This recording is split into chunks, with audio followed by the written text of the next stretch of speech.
Róże piżmowe to grupa mniej znanych w Polsce i myślę, że bardzo niedocenianych jeszcze przez wszystkich ogrodników róż, a dzisiaj chciałabym powiedzieć wiele dobrych słów na ich temat, bo jak widzicie, ten naturalny pokrój, ta lekkość, ta mnogość kwiatów, a więc mega intensywne kwitnienie i długość utrzymujących się kwiatów w naszym ogrodzie tworzy nam te niesamowicie lekkie, delikatne i bardzo naturalne chmury, a przecież ostatnio nie sadzimy już tak mocno doprecyzowanych ogrodów jak kiedyś po linijkę. Zaczynają w naszych ogrodach dominować naturalistyczne trendy, a więc wszystkie róże sadzone w towarzystwie traw, bylin, ogrody bardzo naturalistyczne, preriowe, delikatne i właśnie czegoś takiego potrzebują w naszych ogrodach te nasadzenia, a więc róże piżmowe. Zapraszam Was bardzo serdecznie na ten odcinek. Zostańcie do końca, bo przed końcem będzie niewielka niespodzianka.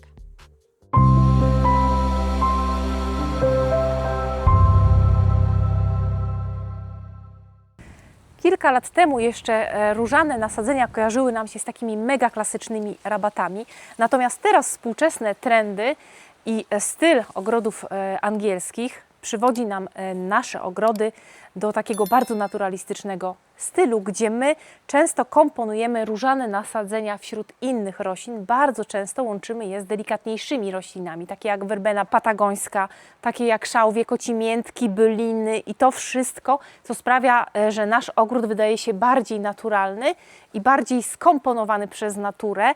I tutaj właśnie pojawiają się róże piżmowe, które są niejako same naturalnie wkomponowane właśnie w te wszystkie nasze nasadzenia, bo one to swoją delikatnością, lekkością, a jednocześnie mnogością kwiatów wtapiają się niesamowicie w takie naturalistyczne ogrody. Dziś chciałabym przedstawić Wam kilka takich najbardziej znanych klasyków wśród róż piżmowych. Pierwszą odmianą jest Mozart, to jedna z najbardziej rozpoznawalnych róż piżmowych. Jej niewielkie kwiaty w intensywnie różowym kolorze z charakterystycznym białym oczkiem i złotymi pręcikami tworzą ogromne kwiatostany. Nie patrzymy tutaj na pojedynczy kwiat, patrzymy na cały krzew, który przez wiele tygodni wygląda jak ogromna kwitnąca chmura. To również odmiana bardzo ceniona za zdrowotność i odporność, zwłaszcza w naszym klimacie, oraz niezwykle atrakcyjna dla pszczół i innych owadów zapylających. Jeśli Mozart przyciąga wzrok mocnym kontrastem, to balerina urzeka subtelnością. Drobne, różowo-białe kwiaty tworzą ogromne bukiety przypominające hortensję. To róża, która pięknie wypełnia rabaty i dodaje im lekkości. Po przekwitnięciu może dodatkowo zdobić ogród dekoracyjnymi czerwonymi owocami. Dinki to propozycja dla osób, które szukają zwartego, bardzo długo kwitnącego krzewu. Tworzy gęste kępy obsypane intensywnie różowymi, niemal fuksjowymi kwiatami. Świetnie sprawdza się zarówno w mniejszych ogrodach, jak i na większych rabatach naturalistycznych. Dzięki kompaktowym rozmiarom, naturalnemu pokrojowi i wyjątkowo długiemu kwitnieniu, dinki doskonale sprawdzi się w różnych typach nasadzeń. Jako klasyczna rabata kwiatowa, jako soliter przy ścieżkach, na tle trawnika czy w centralnym punkcie kompozycji. Heavenly Pink doskonale pokazuje współczesne podejście do róż. Delikatne, jasno-różowe kwiaty, zwiewny pokrój i ogromna liczba kwiatostanów sprawiają, że wygląda bardziej jak kwitnąca bylina niż klasyczna róża. To odmiana, która znakomicie komponuje się z trawami, bylinami, tworząc lekkie, naturalne kompozycje. Jedna z najbardziej romantycznych odmian w tej grupie, Guirlande d'Amour, śnieżno-białe półpełne kwiaty zebrane w ogromne kwiatostany, które pięknie rozświetlają rabaty. Może być prowadzona zarówno jako duży krzew, typowo pnąca odmiana przy podporach, ale również jako odmiana parkowa. A wieczorem jej białe kwiaty dosłownie świecą w ogrodzie. Lens Roses to jedna z najbardziej cenionych hodowli na świecie i prawdziwa legenda róż krajobrazowych i mieszańców piżmowych. Od pokoleń rodzina Lens tworzy odmiany cenione za zdrowotność, obfite kwitnienie, powtarzanie kwitnienia, niezwykły zapach i naturalne kwitnienie oraz naturalne piękno. Dziś mamy wyjątkową okazję gościć właściciela tej belgijskiej hodowli w szkółce Rosaria i porozmawiać o różach krajobrazowych, różach piżmowych, nowoczesnej hodowli oraz przyszłości królowej kwiatów. Today we have a special guest from the Lens Roses. Could you introduce? Yes, I'm Rudy Welle from Lens Roses.